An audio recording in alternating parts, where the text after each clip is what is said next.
Hi, my name's Jason and I'm a system engineer at Insync and I work mainly on the Skype for Business team.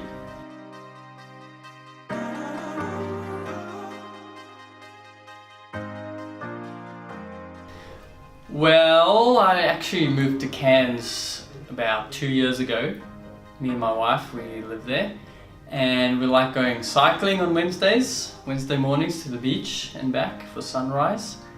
We go do some hiking and camping, and I'm pretty into, one of my other hobbies is technology, so I like fiddling with gadgets and reading up about Tesla and all things electric cars. I actually studied engineering at uni.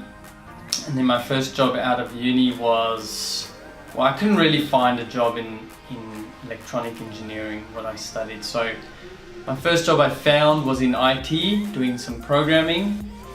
I didn't really enjoy that, so I sort of went from 2 to 3 different jobs and then ended up doing some really fun things with network engineering and installing switches. And that's how I met Nathan. And yeah, I've just been here ever since.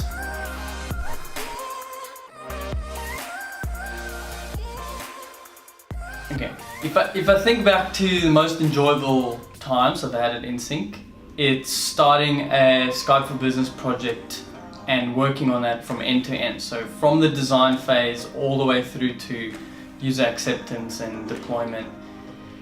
Other things I really enjoy is getting a really difficult ticket to work on and doing some real deep dive analysis on what the problem is and finally getting out on the other end victorious.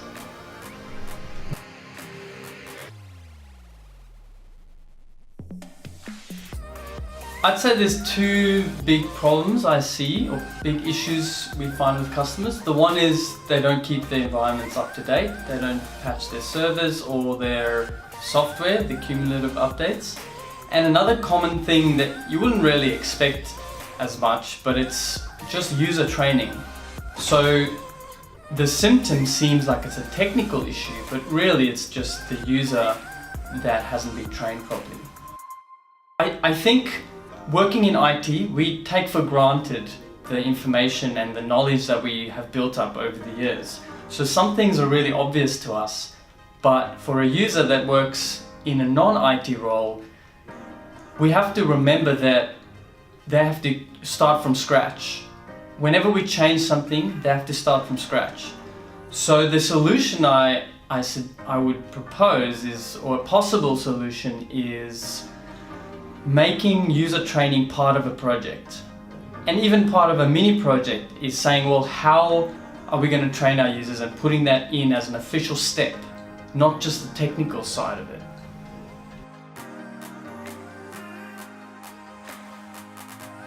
Definitely one of the things is the people. We all have the same culture and we're all approachable, and we all have time for each other whenever we want to chat about something. And the other thing I really enjoy is the paperless office and the way we do things, I guess, in a minimalistic way. We go straight for the solutions and we don't fluff around on our way to the goal.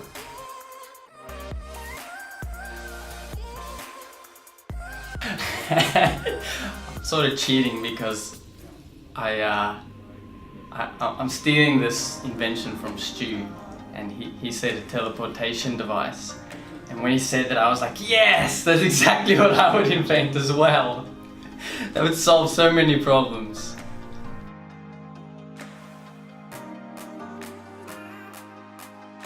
Well, I don't like either of them, really. If I had to choose, well, so I guess Luke Skywalker is just a human, so I'd have to go Superman.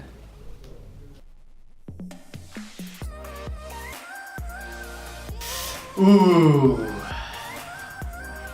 I would say Apple, mainly because they are user focused and they make things really simple.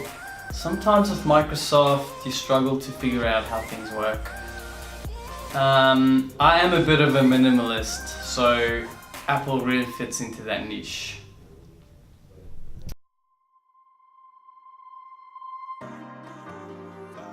No, we don't have any pets. My wife keeps saying we should buy a puppy, and I keep saying not yet. So not yet is the answer.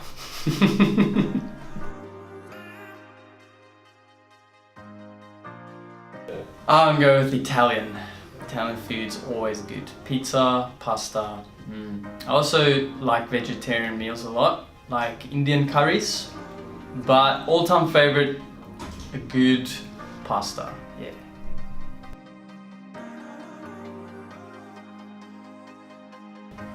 I'd say it's definitely the Elon Musk from Tesla, because I just love everything that he invents. I love electric cars, I love space travel, I love space, I love sustainability, I love renewable energy, and he ticks all those boxes.